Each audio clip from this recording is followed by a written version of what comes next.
For more than 200 years, humans had walked quietly among the stars. They came as guests to a very old club. The other members were ancient races who had ruled space long before Earth learned to use fire. The Aelthar were tall and thin, their skin shone like polished glass, and their thoughts moved through crystal networks faster than light. The Vorun looked like walking mountains of dark stone. Each step they took made the floor shake a little. The Celt were not one body, but millions of small flying insects that joined minds to act as one huge creature. All these races looked at humans the same way. An adult looks at a noisy child who just learned to talk. When Earthships first arrived at the great ring station called Harmony Hub, the aliens gave them a warm but careful welcome. "Welcome, young friends," the Aelthar speaker said in smooth, singing words. "We are happy you have joined the concord of civilized species." They wore soft blue and green robes that the aliens had suggested. They spoke only when asked. They listened to long speeches about peace, order, and proper behavior without arguing. The aliens soon gave humans rules. "You must not raise your voice in council," one Vorun elder rumbled. "Loud sound hurts our balance stones." Humans nodded and spoke softer from then on. "Your food smells too strong," a Celt high voice buzzed. "Please eat in private rooms." Humans built small kitchens behind closed doors and ate there. "Your laughter is unsettling," an Aelthar diplomat explained with a kind smile. "It reminds us of prey animals in panic." After that, humans almost never laughed in public. In the great council hall on Harmony Hub, there were 112 seats in a perfect circle. The Aelthar sat highest. The Vorun took the widest chairs. The Celt shared one large nest bowl in the center. Humans received seat number 112, right beside the door that led to the service halls. Every meeting, a human ambassador sat there quietly, while the elder races discussed galaxy matters. Sometimes they talked for days about trade routes or border disputes. The human would wait, take notes, and only speak if directly asked a question. Most times no one asked. Behind the polite smiles, the aliens talked about humans in private. In Aelthar crystal lounges, they called them the shouting apes who learned silence. Vorun Stonekin rumbled jokes about soft meat that pretends to be wise. Celt swarm minds sent waves of amusement through their shared thoughts. "They try so hard to copy us, it is almost cute." The aliens gave humans the jobs no one else wanted. Cleaning air filters on mixed stations, carrying heavy crates between ships, serving as cultural helpers, which meant standing quietly while aliens explained why their way was better. Humans did every job without complaint. They smiled when aliens patted them on the head like pets. They thanked the aliens for guidance. They learned alien greetings in 6 common languages. They stopped shaking hands because it made Vorun's skin itch. They stopped eating red meat in public because Celt found the concept of killing for food barbaric. Year after year, humans polished away every sharp edge. They became the perfect guests, quiet, helpful, invisible. Some humans felt angry inside. Young officers on border patrols whispered to each other at night. "They treat us like servants." Older captains shook their heads. "Patience," they said. "We are new here. We learn their game first, then we play." So the anger stayed locked away. The smile stayed on. The robe stayed soft. The voices stayed low. Then the Celt looked at Earth itself. The Celt had always wanted more worlds. Their hives grew fast. Each new planet gave them fresh metals, clean water, and room for more young. Earth had good air, deep oceans, and many rare minerals under the ground. Best of all, the humans seemed tame. They had followed every rule for 2 centuries. They had never once raised a weapon against another Concord member. To the Celt mind, Earth looked like a ripe fruit ready to pick. The Celts sent 3 huge brood ships to Earth's orbit. Each ship was alive, grown from bone and shell, bigger than any human city. They did not attack, they simply waited. After 3 days, a single small Celt shuttle came down to Geneva, where the United Earth Council met. The shuttle carried 1 Celt speaker, a special insect, twice the size of the others, glowing soft blue. The speaker stood on 6 thin legs in front of the council. Its voice came from hundreds of tiny mouths at once. "People of Earth," it said, "the Concord sees your value. We offer protection. In return, you will give us what we need. You will stop all weapons programs. You will send 1/10 of your mined materials to our hives every year. You will allow Celt overseers in every major city. You will open your genetic records so we may improve your species for better service. These terms are fair. You have 20 standard days to agree." The council room stayed very quiet. Every human face looked calm. No one shouted. No one stood up fast. The president, a gray-haired woman named Mara Lynn, bowed her head slightly. "We thank you for your offer," she said in a clear, soft voice. "We will study it carefully and give our answer soon." The Celt speaker tilted its head. "Good. We look forward to working with refined friends." The brood ships stayed in orbit like patient shadows. Inside council chambers, humans finally spoke freely. Voices rose, but only behind locked doors. Some wanted to fight right away. Others said wait. "They think we are weak," a general said. "Let them keep thinking that." Mara Lynn listened to everyone. At the end she spoke one sentence that spread through every military base on Earth. "Prepare quietly.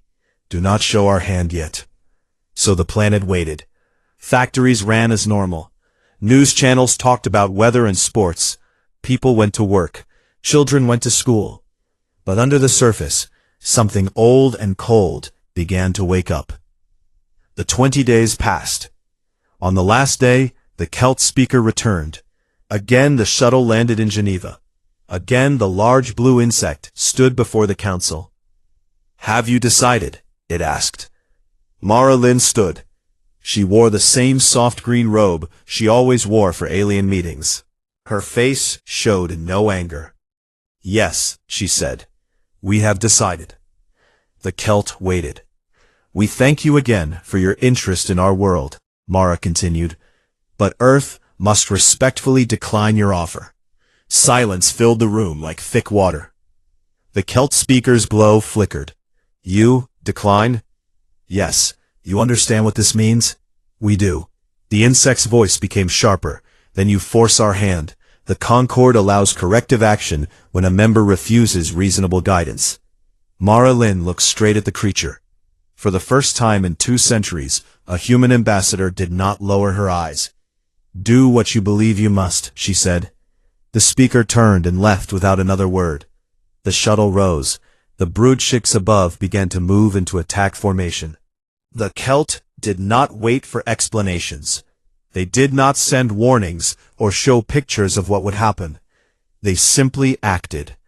At 0317 Greenwich time, on the 21st day, the first brood ship opened its lower shell. A thin beam of white light stabbed down from orbit. It hit the city of New Lagos on the African coast. The beam did not explode. It burned. In 37 seconds, the central business district, glass towers, markets, hospitals, schools, turned to glowing slag. People on the streets did not have time to scream. Their bodies became ash before the sound reached their ears. When the beam moved on, nothing was left but a perfect circle of melted rock 2 kilometers wide. Smoke rose straight up into the night sky like a black pillar. Before anyone on the ground could understand what happened, the second beam fell. This time, it struck Shanghai. The Huangpu River boiled. The Bund Promenade vanished in white fire. Skyscrapers folded inward like paper under a hot iron. 3 million people gone in under a minute. The third beam hit Los Angeles. Hollywood sign melted. Freeways turned to rivers of liquid tar. The fourth struck Mumbai. The fifth struck Tokyo. The sixth struck Sydney. Each strike was clean, surgical, exact. No wild explosions, no spreading fallout. Just perfect removal of life and structure in chosen zones. Earth's defense satellites tried to respond. Laser arrays powered up. Missile bays opened. But the Celt had planned for this. Small hunter drones, each the size of a car, swarmed out from the brood ships. They moved faster than human weapons could track. One by one the satellites died in silent flashes. Earth's orbital shield became a graveyard of drifting metal. On the ground, air forces scrambled. Fighter jets rose from carriers and bases. They climbed toward the giant living ships above. The Helt answered with clouds of nanites, gray mist that drifted down like slow rain. The mist touched metal and flesh alike. Engines seized, wings dissolved. Pilots felt their flight suits eat through skin. Planes fell like burning leaves. Carriers in every ocean became silent tombs as crews choked on the same gray death. Inside cities that had not yet been lanced, panic started. People ran. Cars jammed bridges. Trains stopped. Phones rang with no answer. News channels showed the same looping footage. White beams, black smoke, empty craters where millions had lived. Then the feeds went dark, one by one. Celt boarding parties came next. They did not use loud dropships or heavy armor. They used quiet insertion pods that floated down on wide membranes like giant seeds. Each pod opened on rooftops, in parks, in subway tunnels. Out came Celt warriors, larger insects with blade limbs and acid glands. They moved in perfect silence. No wasted motion. In Brasilia, the council bunker was hit first. The president and her cabinet had moved underground when the first beams fell. They thought thick concrete and blast doors would save them. The Celts cut through 50 meters of reinforced stone in 12 minutes. Acid chewed the metal doors. Warriors poured inside. They killed everyone quickly and cleanly. No torture, no messages, just removal. In Moscow, Beijing, Delhi, Berlin, the same pattern repeated. Overseer teams took key government buildings. They collected data cores, genetic banks, and living leaders when possible. The rest they left as examples. Bodies arranged in neat rows, eyes open, as if waiting for inspection. By the end of the first day, the death count passed 400 million. By the second day, it reached 900 million. On the third day, the Celts slowed their strikes. They had broken the spine of resistance. Now they wanted surrender, not total erasure. On the fourth morning, a single Celt shuttle landed again in Geneva. The city around it was half destroyed. Smoke still rose from craters. The sky looked gray from ash. The same large blue speaker stepped out. This time, it brought 2 human prisoners, former council members. Both were alive but pale. Their soft green robes were torn and stained dark red. The speaker faced the remaining Earth representatives, who had gathered in a damaged hall. Only 23 humans were left from the original council. Most were low-level staff who had hidden in basements. "You see now," the speaker said through its many mouths. "Refusal brings correction. The Concord does not enjoy this, but order must be kept." One of the captured council members, a man named Elias Chen, tried to speak. His voice was weak. "You killed billions." "Only what was necessary," the speaker answered. "Now you understand consequence." The humans in the room looked at each other. No one cried out. No one begged. Their faces were blank, like stone. The speaker continued. "Sign the Articles of Clienthood. Disarmament, tribute, overseers, genetic access. Do this now, and the lances stop. Your remaining people live. Refuse again, and we finish what we started." A woman stepped forward. Her name was Sofia Alvarez. She had been a junior diplomat before today. Now she was the highest-ranked human still breathing in the room. Her robe was gone. She wore a torn shirt and pants covered in dust. She looked at the dead cities on the screens behind the Celt. Then, at the speaker. "We will sign," she said in a flat voice. The Celt globe brightened slightly, pleased. A data slate was placed in front of her. She pressed her thumb to it. The others followed, one by one. When it was done, the speaker nodded its head body. "Overseers will arrive within the week. You will prepare quarters and begin tribute shipments. The Concord thanks you for your cooperation." The prisoners were released. The shuttle left. The brood ships stayed in orbit, but stopped their attacks. The galaxy watched the signing live. Alien news channels called it a regrettable but necessary step toward stability. The Aelthar sent messages of sympathy to the new client world, elegant words about sorrow for lost lives and hope for future refinement. The Vorun grunted approval. The Celt shared calm satisfaction through their hive mind. On Harmony Hub, the council chamber was quiet. An Aelthar elder spoke softly to the others. The young ones learn quickly when taught firmly. Earth will be a model client now. No one disagreed.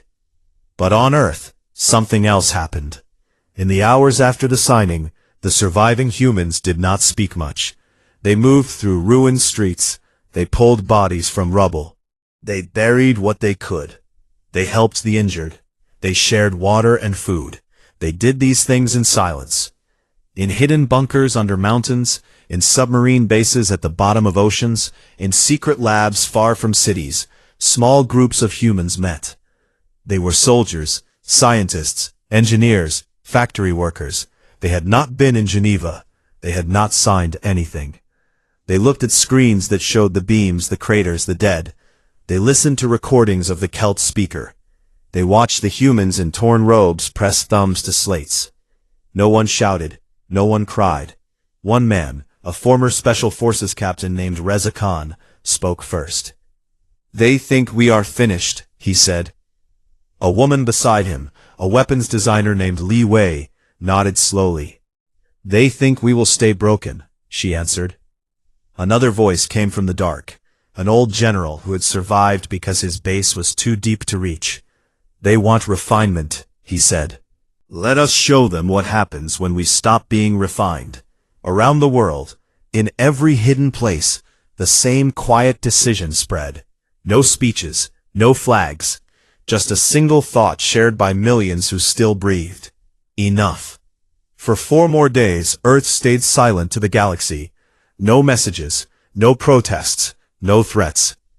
Then on the 18th day after the first beam fell, every screen, every receiver, every comm device in known space woke up at once. The galaxy waited. 17 days passed after the signing in Geneva. 17 days of quiet from Earth. No angry messages, no calls for help, no revenge threats. Alien news channels filled the silence with calm reports. They showed images of Celt overseers landing in surviving cities. They showed human workers starting to load tribute ore onto transport ships.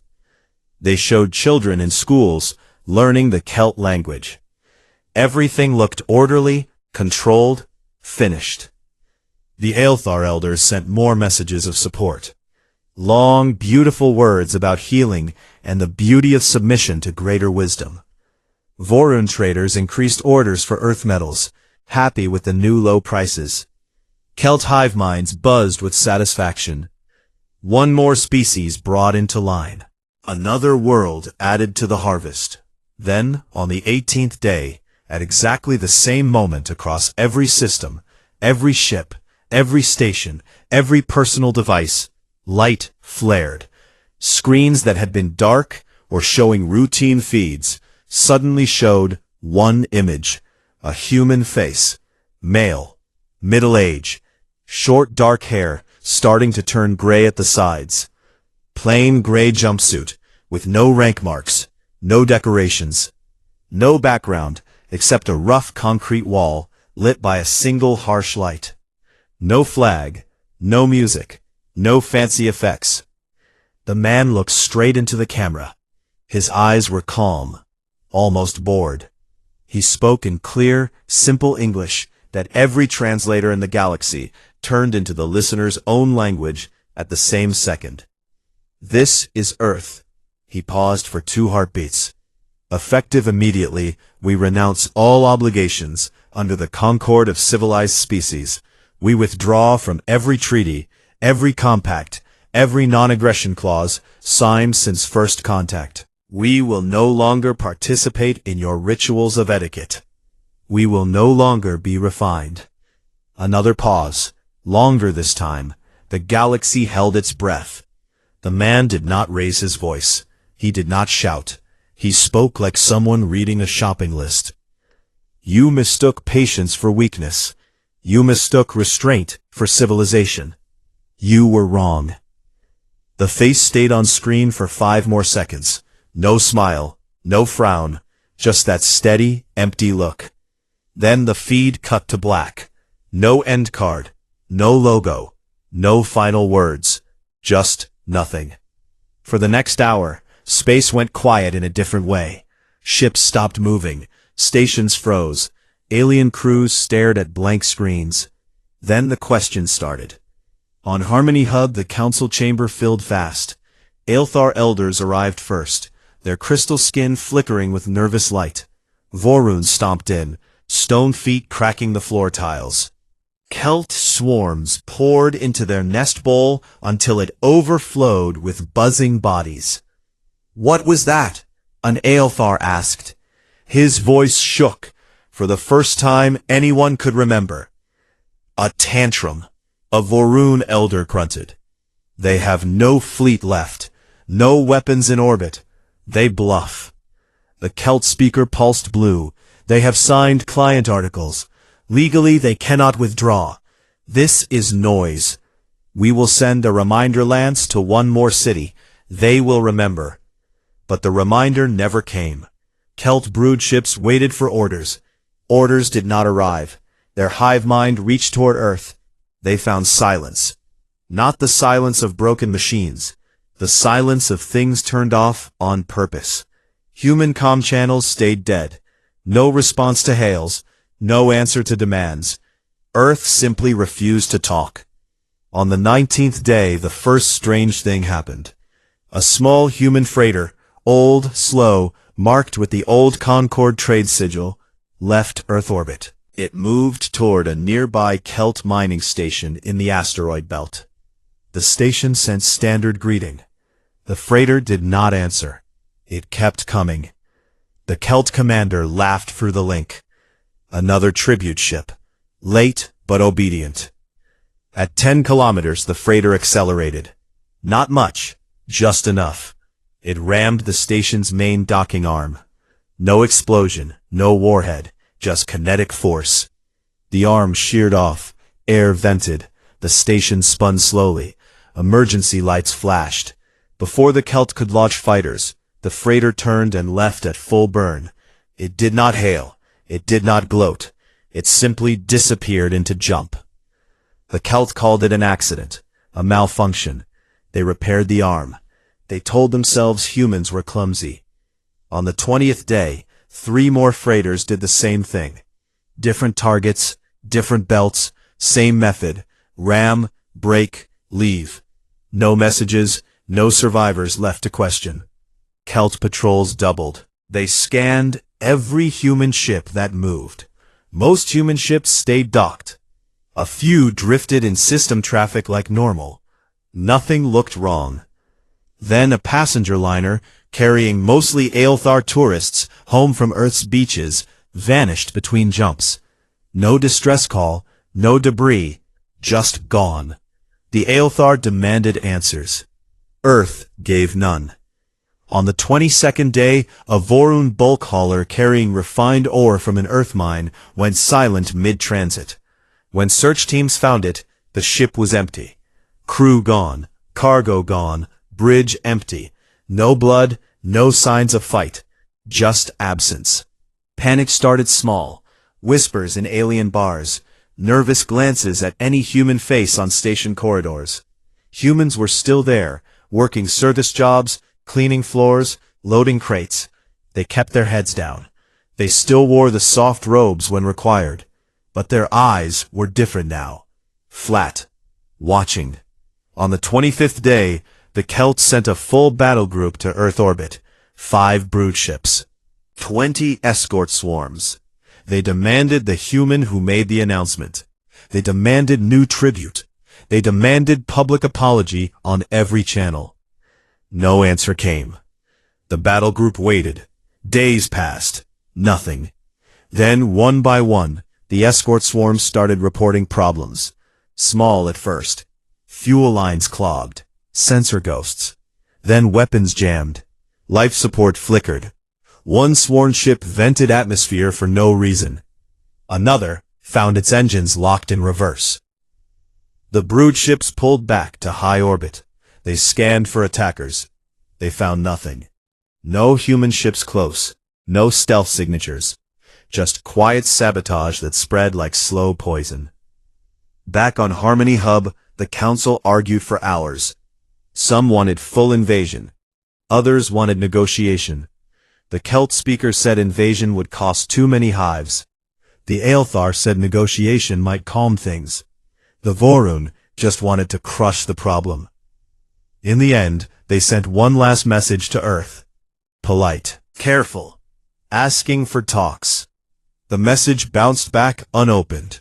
That night on a mixed-species station called Crossroads, a human janitor finished his shift. He walked to the central power core. He placed a small black box against the main conduit. He pressed a button. Then he walked away. 10 minutes later, the station lost all power. Lights died. Gravity failed in sections. Air recyclers stopped. Panic filled the corridors. Aliens ran in the dark. Humans moved calmly to escape pods. They helped no one. When emergency teams restored power 3 hours later, they found the black box. Inside was a note in simple script. We are done smiling. No signature. No demands. The note was shown on every newsfeed. The galaxy understood then. Humans had not broken. They had stopped pretending. And the pretending had been the only thing keeping everyone safe. The galaxy expected noise. Riots. Terrorist attacks. Desperate ships crashing into stations. Maybe a few loud speeches from hidden human leaders. That was how young species usually broke. Loud, messy, easy to crush. Humans did none of those things. They went quiet in a way that felt wrong. Like a storm that stops before it hits. Ships that used to fill trade lanes disappeared. Human merchants who once smiled and bargained now simply were not there. Ports noticed first. Empty docking arms, silent comm channels, cargo bays that stayed half full because no human haulers came. Then the attack started. Small, precise, no warnings. A Celt harvester convoy, 6 giant living ships pulling ore from a dead moon, moved through a quiet jump lane. They had escorts. They felt safe. At 0241 station time, a single human cargo hauler appeared on sensors. Old model, slow, no weapons visible. The Celt commander ignored it at first. Not fast enough to alarm. Just enough. It passed close, too close. Something small and dark detached from its hull. A drone, the size of a coffin. It drifted toward the lead harvester. The Celts scanned it. No explosives, no radiation, just metal and wires. Then the drone opened. Thin filaments shot out. They pierced the living hull like needles. Inside the filaments were fast-moving cutters and acid. The harvester screamed through the hive mind, a sound no one outside had ever heard. The scream spread to the other ships. Panic rippled. The convoy scattered. The human hauler did not chase. It jumped away. Behind it, 5 harvesters bled fluid into space. One broke apart. The others limped home, leaking life. No message. No claim. just gone. Next came the pleasure yachts. Aelthar loved their long white ships shaped like flowers. They drifted between resort worlds, full of crystal music and soft light. One yacht, carrying 30 High Elders, vanished between systems. Search teams found it days later. Empty. Lights on. Doors open. No bodies. No blood. Just silence. Personal items still lay where they fell. Half-eaten fruit. Open books. A child's toy floating in 0G. The Elders were never found. Vorun mining outposts went dark one by one. Deep stations on airless rocks. Hundreds of Stonekin workers. One morning, comms stopped. Rescue teams arrived to find tunnels empty. Tools dropped mid-use. Meals half-eaten. Air still warm. No signs of fight. The Voruns searched for weeks. They found nothing. Not one body. Not one clue. Kelt brood ships, enormous mothers the size of small moons, started to feel fear. For the first time in memory, they were alive. They felt every death in the hive. When a warrior died, the pain echoed. When a brood ship lost contact with a swarm, it mourned like a wound. Now, the wounds kept coming. A brood ship in the Orion Arm reported intruders. Small teams. Humans in black suits. No logos. No regs. They moved through vents and service tunnels. They carried no guns at first. Just knives made from ship scrap. Sharp and quiet. They cut through warrior throats in the dark. They planted charges on nerve clusters. When the charges went off, sections of the ship died. Lights failed. Air stopped. Warriors panicked and turned on each other in confusion. The humans did not stay to fight. They left as fast as they came. Pods shot away into the black. The brood ship limped to a repair yard leaking ichor. Its hive mind carried new images. Pale faces in the shadows. Eyes without mercy. Hands red with hemolymph. Boarding actions became worse. Humans no longer followed rules. No calls to surrender. No offers of mercy. They hit fast. They hit weak points. They left no one alive to tell stories. On one captured Kelt frigate, the aliens found walls painted with blood in patterns that looked almost like writing.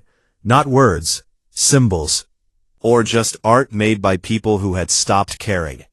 Alien news feeds tried to hide it at first. They called the losses accidents or malfunctions. But the truth spread anyway. Traders talked in bars. Pilots whispered in cockpits.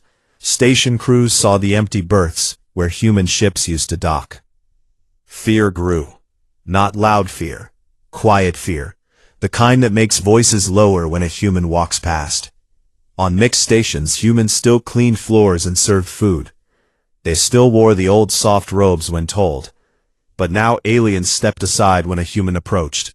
They lowered eyes. They spoke softer. No one patted heads anymore. One Aelthar diplomat tried to talk to a human worker on Harmony Hub. The worker was mopping a corridor. The Aelthar stopped and said in gentle tones, "We regret what happened. Perhaps we can discuss peace again." The human looked up. No smile. No bow. Talk to someone who still listens. Then he went back to mopping. The Aelthar walked away fast. His crystal skin dimmed. In deep space, a Vorun war cruiser found a drifting human escape pod. They brought it aboard. Inside was one man, alive, thin, wearing a plain gray jumpsuit, no weapons. He sat quietly while they scanned him. The Vorun captain asked, "Why do you do this?" The man looked at the stone face. "Because you asked us to stop being animals," he said. "We agreed. Now we are not animals anymore." The captain wanted to ask more. Before he could, the man pressed something on his wrist. A small charge. Not enough to destroy the ship. Just enough to blow the pod hatch. Air rushed out. The man died smiling.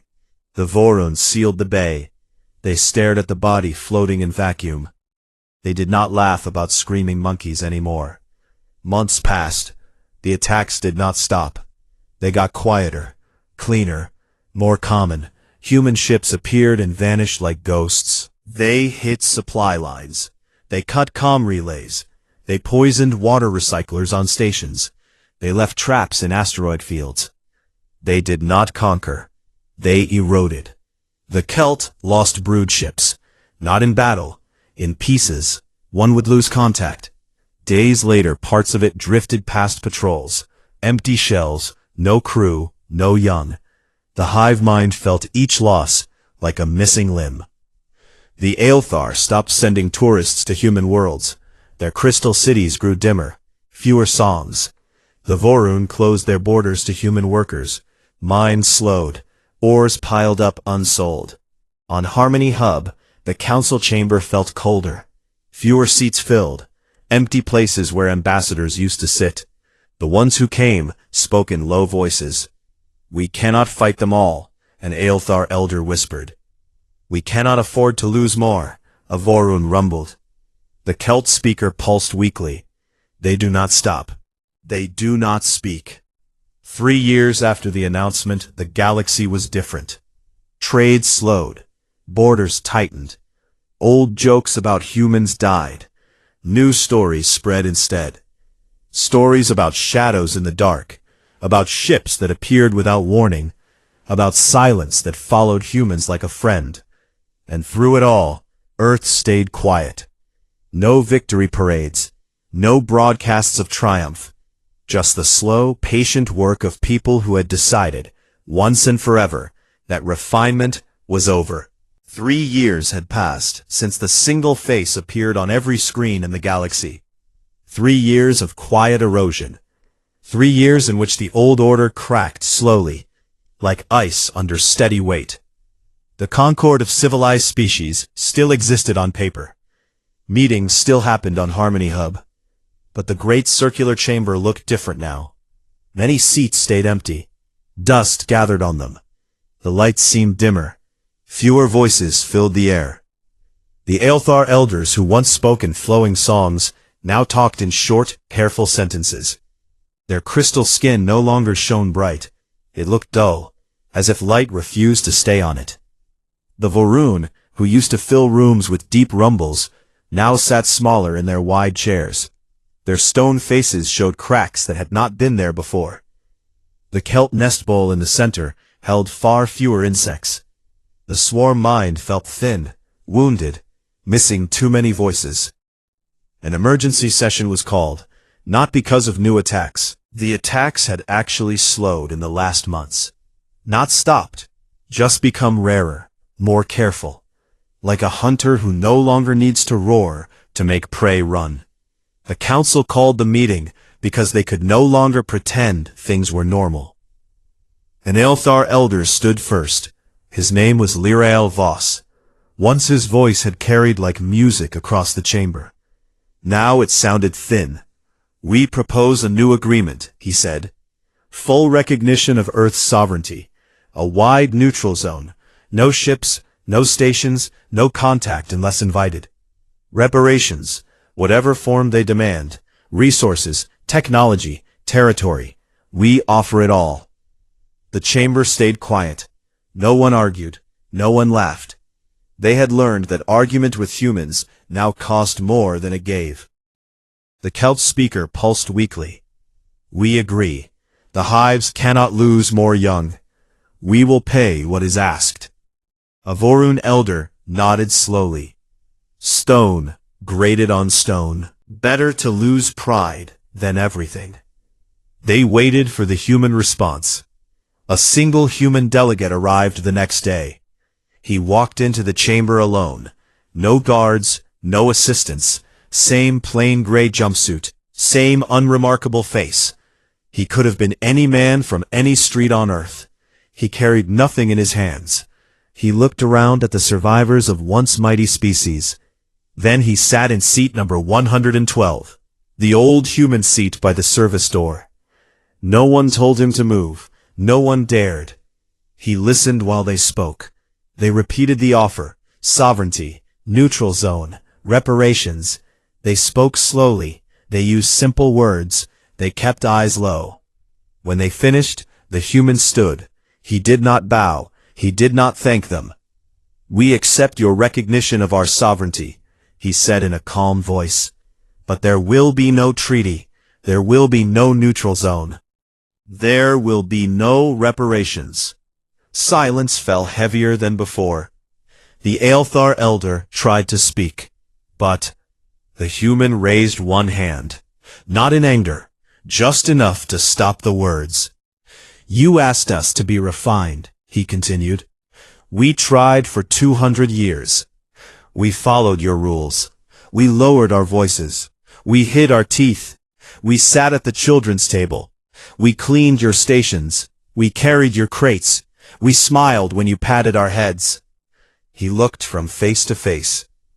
"You did not like the result." He let the words hang. "When you grew tired of waiting for obedience, you burned our cities. You killed our people. You forced our leaders to sign your papers in blood. You thought that would teach us. It did. It taught us that refinement is a luxury you grant only to those who kneel." He stepped forward one pace. "So we stopped kneeling." The Celt speaker buzzed faintly. "We can still." "No," the human said. "You cannot." He turned toward the door. Then he stopped. He looked back. "From now on, when a human enters any room where your kind sits, you will stand until we choose to sit. When we speak, you will listen without interruption. When we leave, you will not follow. You will not send messages begging for peace. You will not offer gifts to buy safety." He smiled then. It was small, cold, no warmth in it at all. "Because we are done being polite." He walked out. The door closed behind him with a soft click. No one moved for a long time. Outside Harmony Hub, in the black between stars, human ships continued their work. Not loud, not showy, just steady. They patrolled lanes they once begged to use.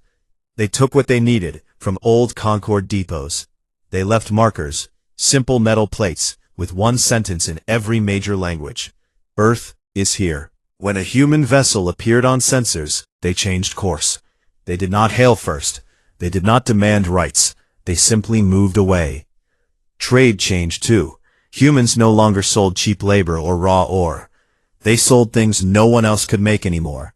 Advanced drives, weapons no one understood, medicines that healed wounds the Aelthar had once called impossible.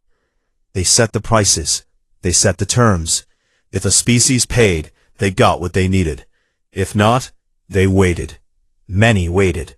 On Earth itself, life moved forward. Cities rose again from craters. New towers stood taller than the old ones. Children played in parks where beams had once fallen. Schools taught history, not the polite version, but the real one. Teachers showed old footage of soft robes and bowed heads. Then they showed the beams. Then they showed the silence that followed. Students learned one lesson above all others. Never again. The old council building in Geneva became a museum. People walked through empty halls. They saw the spot where the signing happened. They read the names of the dead. They left no flowers. They left small stones. Each stone carried one word scratched into it. Remember. In the years that followed, the galaxy found a new balance. Not peace exactly, not friendship. Something colder, more honest. Species dealt with humans the way one deals with a sleeping predator. Carefully, from a distance, with respect born of memory. The Aelthar sang softer songs now. The Vorun walked lighter. The Celt grew their hives smaller, more hidden. And humans? They traveled. They built. They explored. They laughed again, loud when they wanted, quiet when they chose. They wore what they liked. They spoke as they pleased. They shook hands or not. They ate what they wanted in public. No one told them to stop. Sometimes, on quiet nights, an old captain would stand on a bridge and look at the stars. He would remember the day the beams fell. He would remember the silence after. He would remember the face on every screen.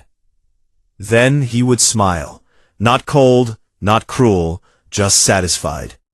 Because the galaxy had finally learned the one truth humans had always known. Refinement is a choice, and humans could choose to stop.